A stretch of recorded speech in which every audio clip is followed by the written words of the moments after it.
And I was on tour in Egypt. And I thought we had a really good Egyptologist. He was very balanced. He explained something about this, and I might be messing that up. I might not have that really clear, but because they have their faces on this. Some of them have the faces on the sarcophagus. Yeah, some of them, yeah. King Tut, which they did his face. Yeah, and other ones. I don't know about Queen T. If they had, her face. Yeah, she was alive. Well, when I go into the Valley of the King, you go through the Valley of the Kings, and you go down, and each one of the, you go down to the tombs of the Valley of the Kings, and so a lot of them did have with their faces on top of their sarcophagus. So as they would have appeared if they were alive. Is that other words? Right, exactly. They look like who they looked like when they were living, and so. But it's they talk about the soul being able to migrate, and that's what I was saying, is the soul being able to migrate back and forth once it attains a certain level of. But does that make sense? That those things are intuitive. That you wouldn't have to wander around and see what you look like. That's why it's so simplistic to me. Yeah. Well, the soul got to find. If the soul is traveling, it has to find its way back. But a lot of the stuff is symbolic. So that's the other thing too, because a lot of this stuff is not literal. It's symbolic. The intuitive knowledge. Do we have to really search around? Well, I don't know. So those are things we don't know. I hear what you're saying. I don't think you see this show that comes on called Ghost, right? Yeah, I saw a little bit of it. Yeah, and what's interesting to me is a lot of stuff I've read about soul and spirit, stuff like that. They have all these nuances in that show that hint to all that, right? They hint to it. These people that's hanging around this house, because the soul what happens is some of them get stuck in time, or they get there, because once you leave once you live the solar time or Earth time, then you're in a whole other dimension. So they're kind of like this. They're like stuck, and they say that once you pass, some of them get stuck where they are, where they were when they left, right?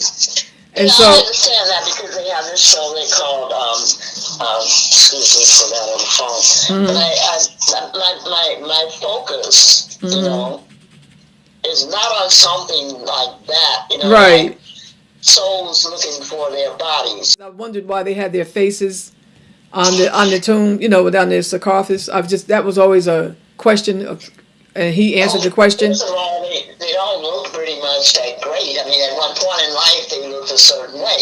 What's unusual about that? I mean, at a certain point in life, they looked a certain way. Right. At their prominent point, or at the more realistic of what they would be. For example, we all age, and we all do age. Right. But the presentation of themselves, they may not want to present it at the certain age that you have extended to. In other words, somebody 90 might not want that particular image of themselves. We have cameras now, so you can take your picture from different times. Right. Well, we know it has something to do with something deeply spiritual and significant that we might not be clear about, because very few people are clear about what the Egyptians were doing. But it just wasn't the Egyptians. I mean, when you keep talking, if we keep making references to the ancients of the Nile Valley who mummified, they were not the ones to mummify. Sudanese has more evidence of that than what is called Egypt. And they were not called Egyptians. See, in a way, I understand what you're saying. So you're saying, other cultures, there was other cultures that did the mummification that had that skill set, that they could mummify the bodies to last 3,000, 5,000 years? No, I'm not saying that. I'm saying that the confusion is that what mine is that the law itself, the whole law of keeping the body beyond the breath of life was violation against an eternal law of life. Okay. And that's the most significant thing, right? That's the most significant thing I think we can bring out in this discussion, right? Right, and the point I'm saying is that you explain how others, some of them explain why people did this, mummified the body. Right. But then they mummified babies too. So what would they? My point is that just leave that alone. I mean, I'm not going to go from that point of view because Right. it doesn't make sense to me, and I can't. Well, yeah, people like you said, that people had try to understand. So what you're asking is she right? Is mummification something for which we were penalized as a people? I mean, it's a simple question. Well, to me, it's a question that I think a good question to ask. I think it's a profound question, and I think it's a serious question to ask. Because it does seem to me intuitively, it seems to me like there's something, it's a violation of a law. It just doesn't seem. I mean, what's the point of mummifying the body? You know, and then the fact that people are digging you up and putting you on shelves. I mean, something seems terribly wrong with that to me. Something seems terribly wrong with that. The body was for a function of our purpose in life. Right, exactly. And when that function is no longer possible, you don't move anymore. Exactly. You don't talk anymore. Right. You don't breathe anymore. Right. The body is of no use. Exactly. So that's the question. So it does raise the question: Did they get it wrong? Did they? We have all kinds of other ways that they were able to memorialize human beings that they have been a part of. You even have some sculptures. You told me when you were in Egypt there were some sculptures that were so lifelike. Oh my God, and so powerful. Yeah, they were extremely lifelike. Yeah, you say I haven't seen this, but I mean he was so lifelike that you felt.